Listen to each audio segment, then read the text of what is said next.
Hello, everyone. Welcome to the Prowess Live this week. I am super excited to chat with our guest, Tiffany. I'm just getting everything going over here. We are going to kick things off. I am Leah Steinkirk with Prowess Project, the COO. I started as the OBM here. But before we get started, we'll use our opening question like we always do. Today, I want to know what your favorite office supply is. I was walking past the back to school section today and had to resist diving in to get the composition notebooks. Those are my favorite go-to thing. So throw those into chat. What is your favorite office supply? And then we will be getting started. Okay. All right. Our guest today is a current OBM that has come through the OBM University. I'm super excited to talk with Tiffany. The reason I picked this question today is because when I think of someone who has those organizational skills, Tiffany always comes to mind. All right, I'm loving these comments. Colored pencils, those are one of my favorite too. Pens, planner stickers, Post-it notes, all the pens. Clearly we like the pens and the note-taking as OBMs. All right. Well, I am going to bring up Tiffany here in a second. Tiffany is going to be talking to us about her own OBM success story and how she got started on her journey. Welcome, Tiffany.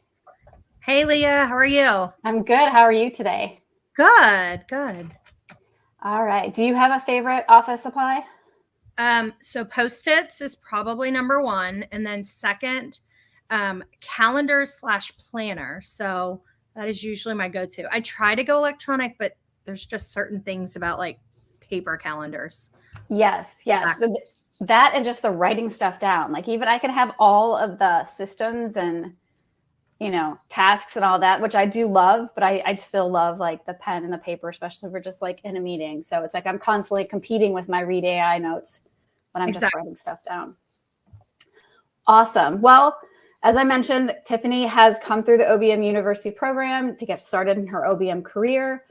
And Tiffany, would you like to just kick it off and introduce yourself? Yeah, absolutely. So Tiffany Borne Jones, Business Operations Strategist. I am in North Carolina. So started my OBM Prowess journey end of last summer, and really launched my business earlier this year in January.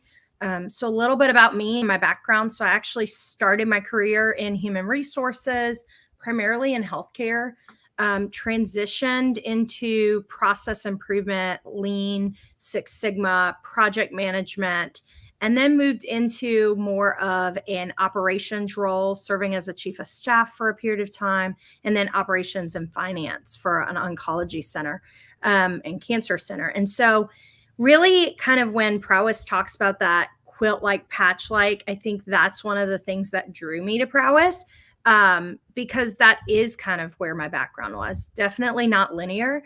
And even as I have been, kicked off my, journey in entrepreneurship in January, have kind of seen similar with what contracts I'm taking on, what clients I'm taking on.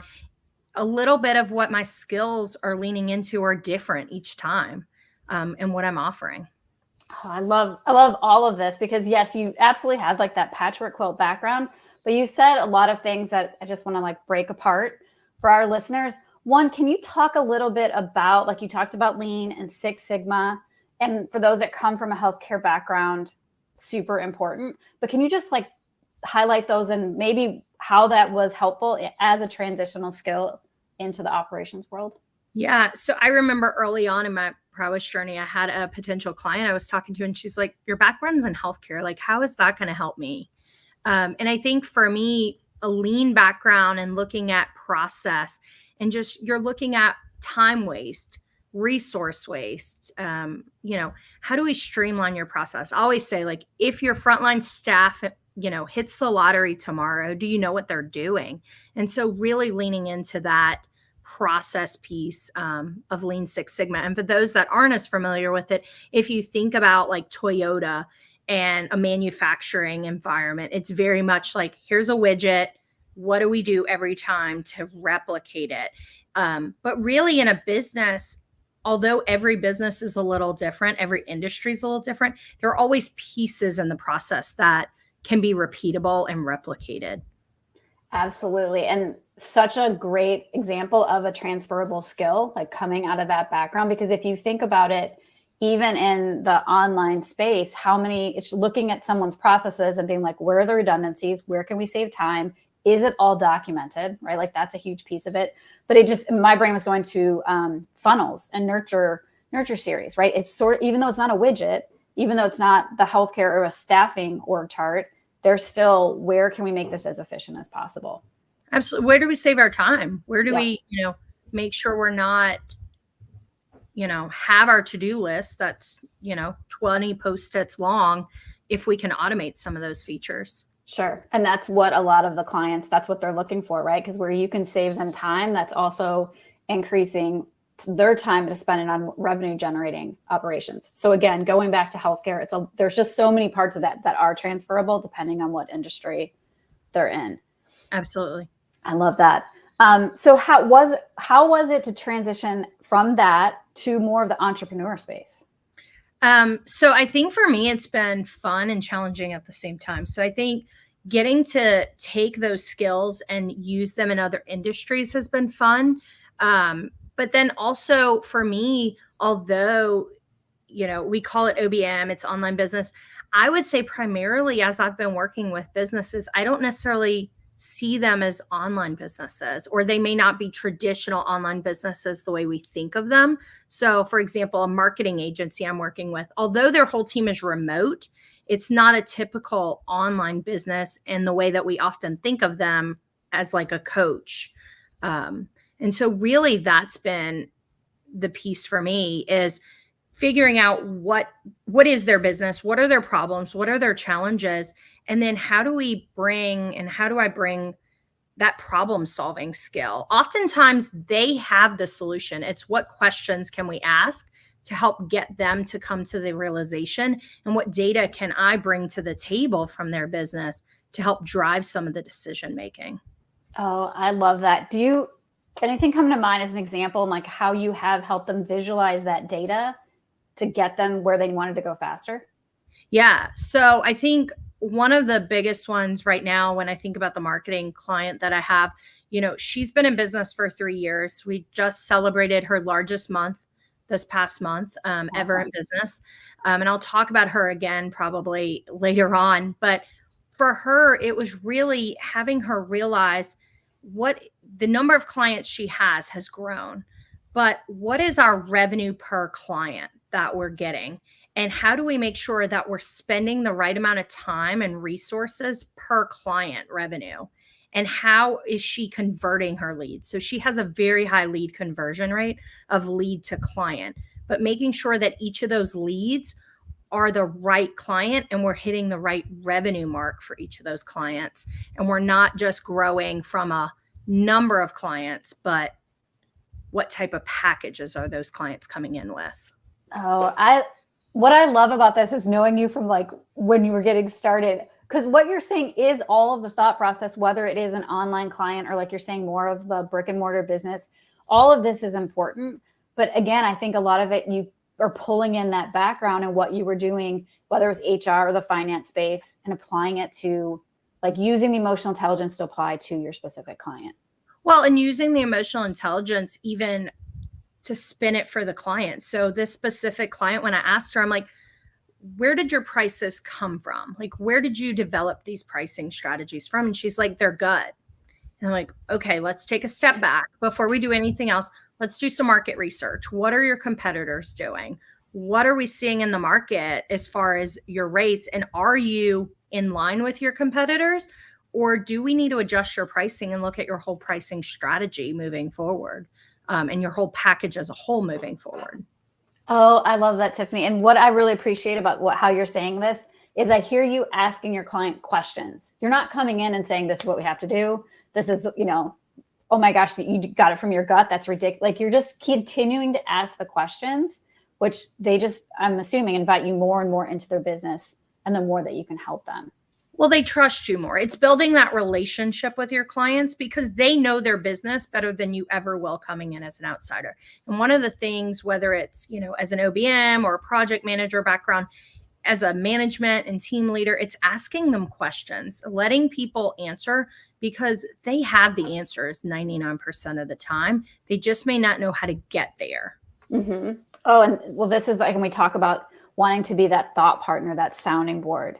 And so this is such a great example of how it can just happen kind of naturally. Exactly. I love all of this. And so next question that pops into my head though is where and how have you gotten your clients? Yeah. So I think this is a good question. I think when I started off my business, and part of the reason I joined Prowess starting off is knowing that Prowess had that matching process and the ability to potentially bring in clients. That was probably my biggest concern. Like, how am I going to sell myself? How am I going to sell my services? So for me, it's been really networking. I know a lot of times people are like, oh, it's social media. Like, you need to be present on social media. And I will tell you, that's a part of my business that I've probably not focused on as much as I could in the last 6 months. So for me, it's networking. I've been doing a lot of in-person networking with our local chamber of commerce, with, local women's groups in town, networking with just other business owners through mutual connections and friends. And it's not, hey, I want to meet up for coffee to sell my services. It's, hey, I'm new in the business world. Tell me a little bit about your business. Tell me what you do. I just want to genuinely make those relationships. And then, business has kind of come from that, as well as from referrals. And then one of them is, through networking online. So found a podcast that I listened to. She had stated something in a podcast last year about, what your business is today is not what it'll be a year from now. And that was really instrumental for me to be like, just start, Tiff. Like, you just got to rip the Band-Aid off and go with it. So her and I started communicating after that episode, and she lived about 30 minutes from me. And so I was like, hey, if you're ever in town, let's grab coffee. So we did, with no intent to work together. And a few weeks later, she's like, hey, by the way, I think I need to hire you.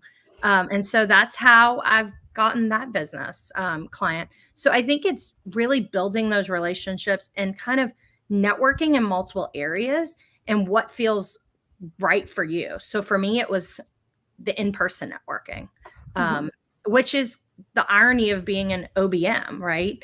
But it's the same skills. Sure. And it's, again, using that emotional intelligence to ask those questions and make it conversational and being intentional about it. Do you find that when you're setting up those kind of meetings that you're sticking into your niche, or do you talk to just sort of anyone that's in the entrepreneur space? Yeah. So I will say, when I think about niche, for me, it's been kind of like industry agnostic. I haven't necessarily said like, okay, this is my niche and here's where I'm focused. I will say I'm leaning more towards 6 and 7 figure, like professional services businesses. But no, I've kind of gone across the board. I mean, I've met with retail business owners. I've met with insurance agents. I met with an accountant this week. I had someone who was messaging me last night on Instagram who was referred to me from somebody else I met in town. And she has a branding, like promotional branding material company. So really, I've not limited who I'm meeting with, because for me, it's just like meeting new people. Like it's a connection, friendship, and acquaintances of right now versus like I can only meet with this group of people. I think the hardest thing is making sure that you're limiting the amount of times you're doing networking. While it's super important and you have to do it, you also have to balance that with getting work done and having your calendar. And so that's where really setting up, structure in my calendar to say, this is the day of the month or the day of the week I'm going to do networking. This is the time I'm going to work on my own business. And here's where I'm going to focus on client work. So are you a time blocker? Is that kind of how you do things? Yes and no. I don't time block necessarily far in advance, but I do try to stick to, Mondays are going to be a heavy meeting day, and Tuesdays I'm trying to focus on client work. So I'm getting more and more into like theme days, but I'm not, with little kids, things have to be flexible right now, especially in the summer. Oh, absolutely. Absolutely. Little kids, big kids, all of them. I love all of this. And I love how you're talking about your niche. What I find interesting about you, knowing you, what do you call I would love for you to talk about what you call yourself, because I think that has sort of your niche. While that might be varied, your title is probably what attracts people. Yeah, I think it changes probably by the day. It feels like sometimes. I will say I probably call myself the OBM the least out of anything. If you check my social right now, it's strategic business operator or strategic business operations. As I'm doing in-person networking, depending on the audience of that group, it's fractional COO. It could be operations manager. It's really sharing kind of the solutions and the problems that I can help fix or bring assistance to, and not necessarily pigeonhole myself to a title, which is a challenge because especially in the online space, when I first started, it's like, I need to know what to call myself, but you've got to have a little bit of flexibility. And what I'm learning too is not every client needs the same thing. So there are clients that I'm coming in with more of that OBM type hat on. And then there's other clients where I'm doing more of the strategy fractional COO for their business because that's the place they're in their business and the need that we need to fill at that time. Well, and wouldn't you say too that that's like you have that range of interest almost in how you want to serve your clients? Absolutely. And I think, it shifts by client, right? So I had a client that I started with that was OBM operations management. We spent the first 3 months setting up her systems and background, streamlining and automating and getting the project management system where it needs to be. And now I'm rolling into the fractional COO role for her because we've got the processes in place. We've now hired a business manager day in and day out for her business. And so I can now be that executive team leader and thought partner for her and her business manager. Oh, I love that. Like you've grown with her, right? Like, and that's fulfilling both for her and for you to have that kind of relationship. Well, and I think it allows you, as I grow, that takes less hours, right? When you think about clients. So serving as her OBM or operations manager, I was heavier on hours with her, where now as a thought partner, as I look at scaling my business, I'm able to take on more clients if I'm offering her, or if she only needs me for fewer hours a month. Mm-hmm, That thought partner. Oh, that's fantastic. If anyone else has questions, feel free to throw those into chat as we're going through. I will keep going down my list. Because Tiffany, I mean, knowing you that I have over the last year, I love how you have been, it's like you were always open to what was going to come, right? Like you were, what am I going to learn? How, and I think a lot of that was from your background is that you were always very flexible in how you worked. Do you have any like favorite success stories that have come out over this last year? Yeah. So I think I'll share two kind of a duo, right? I think for me, the success story of actually officially like launching my business, right? And actually just doing it, because for so long and, being a recovering perfectionist, I will say it was very hard to be like, is this good enough to put myself out there and go do it? So I would say that's the win for me. I would say from a client win perspective, I've mentioned the client who we're moving into that fractional COO role. Well, a few additional pieces. She actually sent an email out on her listserv this morning, and I'm going to just read the subject line. And the subject line is, I worked myself out of a job. And so as CEO, this is her subject line on her email this week. And it's about the fact that she's taking a 2-month sabbatical. And so I think that really has been the biggest testimony I can share of having a client who I've worked with since April, who has had her biggest month in her company. Now she's worked herself out of a job, and the fact that we've hired a operations manager to do the day in and day out. And now she's going on a 2-month sabbatical, right? Like that for me has been a huge win. And to be able to accomplish that so quickly in my journey as an entrepreneur has been really exciting, and also feeling like, okay, I've made the right decision and I am able to contribute to these businesses, Oh, absolutely. their lifestyle. Yeah, that is fantastic. And I agree. I think that is one of the biggest wins you can have is when you give someone back that time and freedom. And that's a huge level of trust for someone to get to that point where they do feel like they can step back. So kudos to you. That's amazing.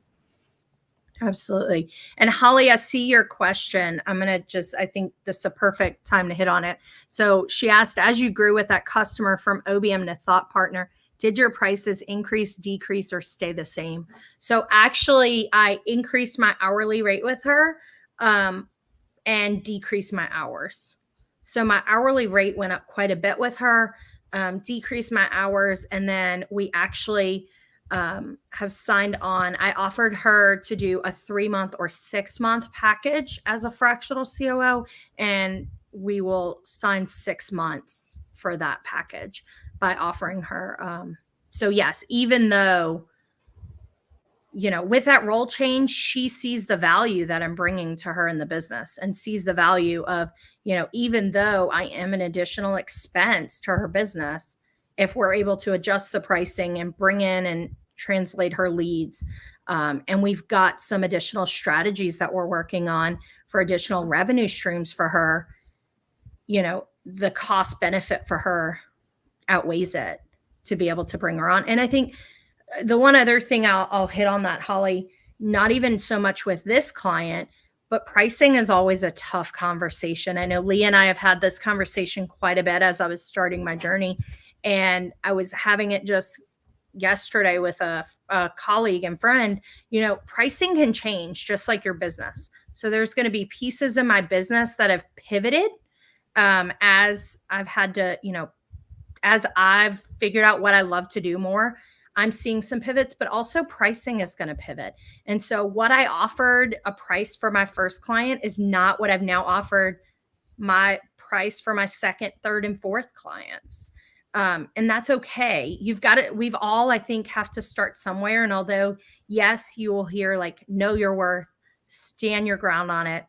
Yes, that's true. But you also may need to take a contract that's a little bit less at the beginning to get those testimonials, get your experience, get your feet wet.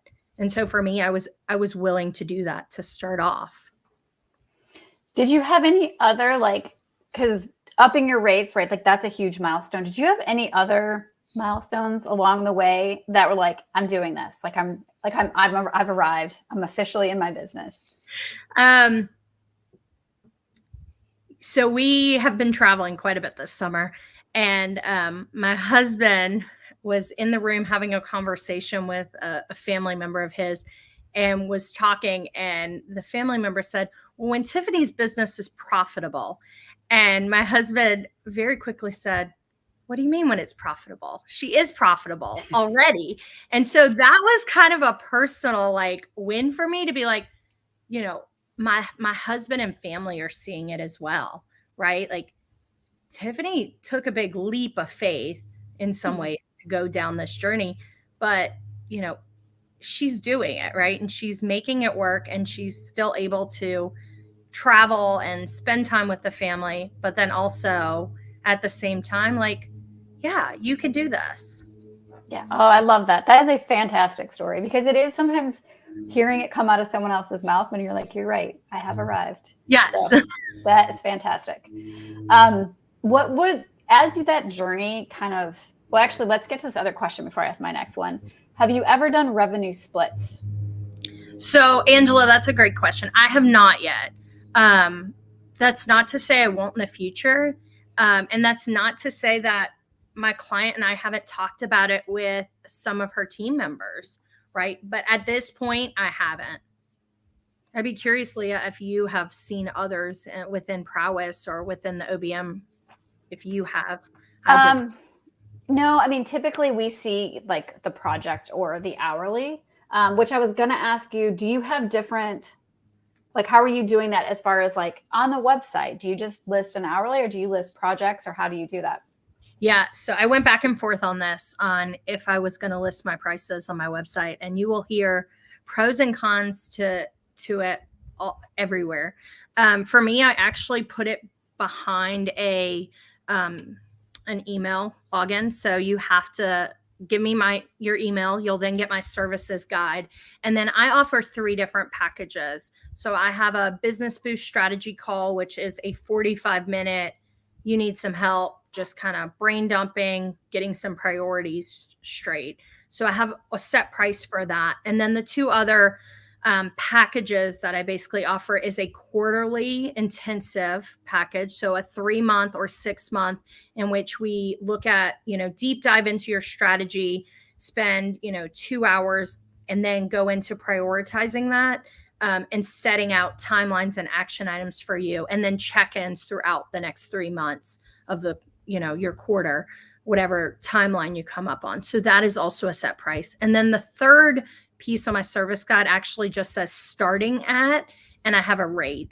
And then that is basically for your retainer clients, your hours, project specific. And part of the reason I didn't give a set rate out there is it does depend a little bit on your clients. As much as I want to say like my rate's X and here's what it is, one, it's going to shift as, you get more experience, I think. But the other thing is I want to be able to have that flexibility that if a nonprofit comes to me and they have a mission that I really, love, I can offer them something at a lesser rate. Or if it's, a business that is, needs more handholding and needs more of that, thought leadership, needs more hands-on, I'm going to be able to provide them with a rate that's acceptable or appropriate to compensate myself for that time. Absolutely, because that rate should be in alignment with, 1, the industry, but 2, they might be asking for more specific skills or higher level than you would for other clients. So it makes sense to have that starting at point. All this sounds like you are like the superwoman of OBMs as far as like having all that buttoned up. For those just getting started, how long would you say it took you to where you were very comfortable with that service guide about to go out? I will say I had it completed for probably 2 months before I put it live on the website or out there. Because even when I did it, like today, there are days where I'm like, I'm still not sure I'm 100% comfortable with it. And that's part of the pivoting, right? You have to be okay, but that's also part of the like letting go of the perfectionism and that you have to start somewhere. Mm-hmm. So I will say from starting, I think I started the OBM journey probably last August, finished kind of the assessments and all of that by October. And then I kind of used January as my official launch date with new clients. I didn't put out that service guide till probably June. Mm-hmm. Because it's been a work in progress to figure out what that looks like. And I'm sure it'll change again if you ask me by the end of the year. Oh, sure. But I love that. And thank you for sharing it. Because for all those out there that are like, I don't know what to do. Is this okay? It's just pick something and start, right? And it can evolve over time and it will evolve. Like your skills are going to evolve, what you're interested in, where your specialties are, it's all going to change. But what your clients are interested in and needs changed, mm-hmm. And having a conversation with a local client, I really talked with her, and in that conversation, it was, I need process. I really need to document, I'm going to be hiring some additional team members. That's really where I want to focus. So I really anticipated we would be going a retainer route when she was ready. I met with her again to kind of look at, brainstorm where she was. And we walked out of there with her wanting a quarterly intensive. And it wasn't a price difference for her, is she wants to actually drive the SOPs and the documentation for her team because she wants her agency and firm to be kind of written by her and drafted, but she needed somebody who can hold her accountable, help her realize what her priorities are, and help her, manage the timeline to make sure she hits all that as her new team members are coming on. So what you assume your client needs or potential lead needs isn't always what they actually want. And that's okay. Sure. It goes back to those questions. It's listening to their needs. I was just going to say, it goes back to the emotional intelligence of, taking that moment to see what it is and then flexing. Right. And the thing is too, it can start in one spot and then you may be thinking where it needs to go, but they're not ready yet. But Exactly. so you are meeting them where they are. Absolutely. Lainey has an amazing question here. Based on what you know now about starting a business, building a business, what are the things that are important and what is unimportant for someone just starting to build an OBM business from scratch? For example, you have a lovely website with gorgeous professional photos. Important, not important to start? I love this question, Lainey, because if you would have asked me this last August, I would have told you I absolutely needed that website and photos. So for me, that was like, oh, I've got to have this. It's got to be perfect. And even still, it was a self-drafted website. And I'm like, oh, I cringe sometimes because I'm like, there's so many things that could be updated and different. I would say it's not needed to start off. Like, just start networking, get yourself out there, having the conversations. Will I say that at some point I would recommend having at least a one-page website? Yes. And here's why. I had a coffee networking session just this week with somebody in the accounting industry. And in talking with her, she's been in business for about 20 years, 25 years. And she said, Tiffany, one of the things that caught my attention was that you had a website. And so even though you were new, you had put some time into having a website. And so I think there are some of that from she's been a long-term business owner and somebody who's been in business for a long time. So for her, that's what she was looking for. I've also talked with leads who have, are 2-3 years into business or running very successful businesses with no website. And so I was talking to a lead recently and she's like, I just haven't had a need for a website, Tiffany. My business is running off referrals.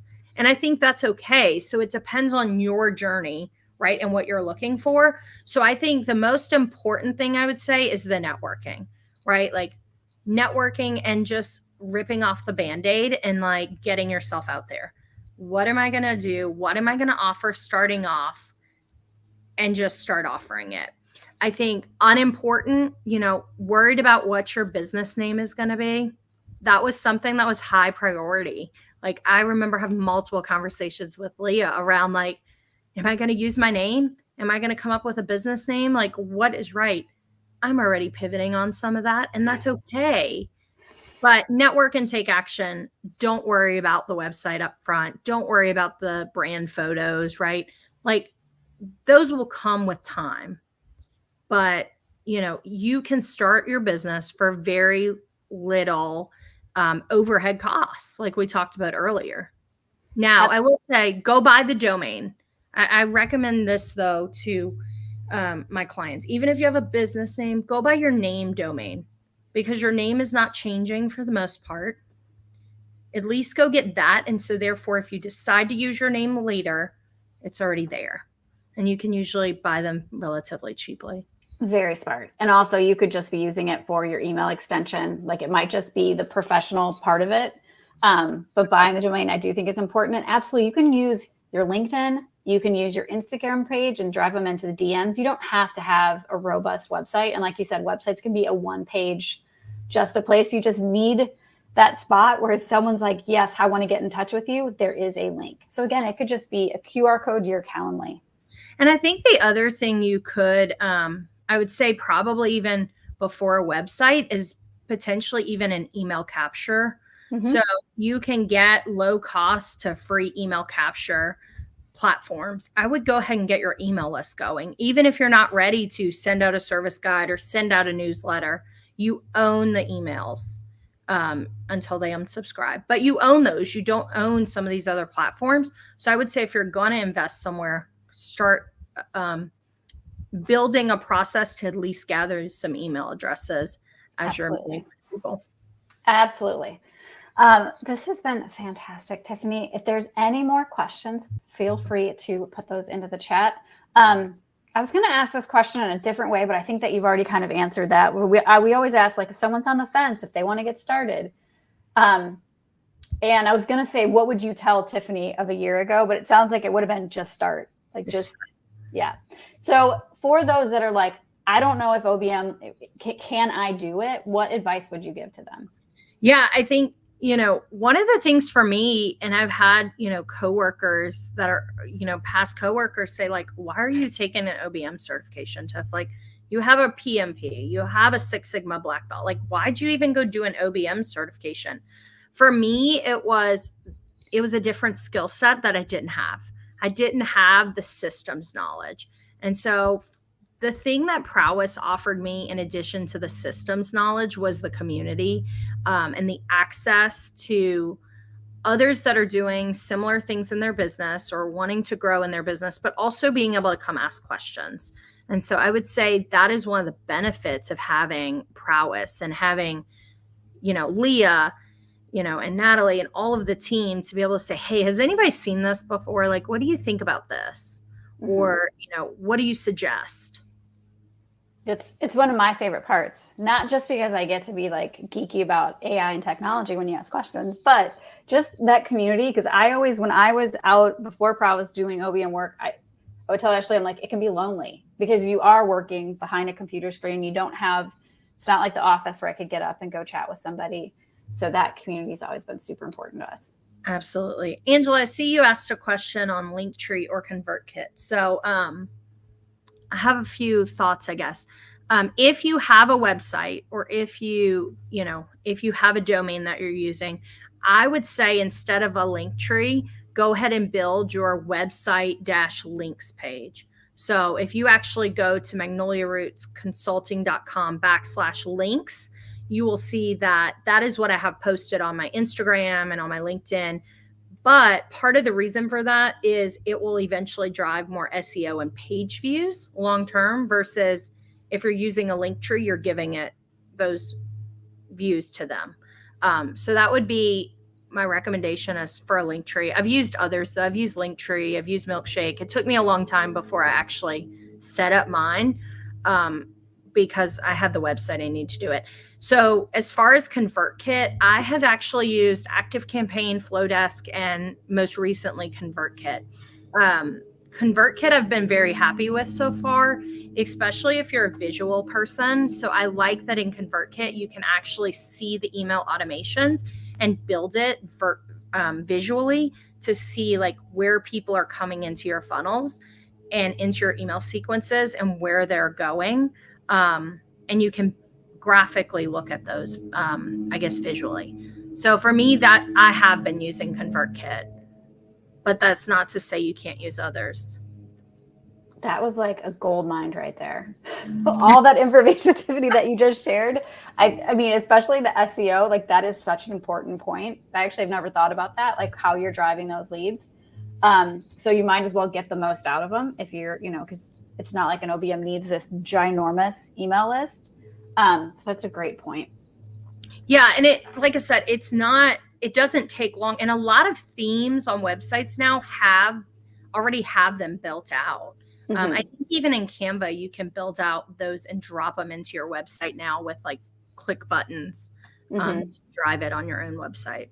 Fantastic.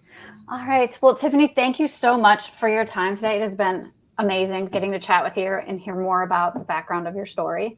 Anything else that you want to leave the group with? No, I appreciate the time, Leah. And, if anybody has any questions or about what I've shared or specific questions about my experience thus far, feel free to reach out. I'm happy to connect with anybody offline. Oh, fantastic. Thank you. And thank you everyone for joining us today. We'll be back again next week. We are going to be talking with a fabulous guest that is going to share about how to speak your truth in relationships and get paid for it. So I'm looking forward to that one. We'll see you next week. Thanks, Leah.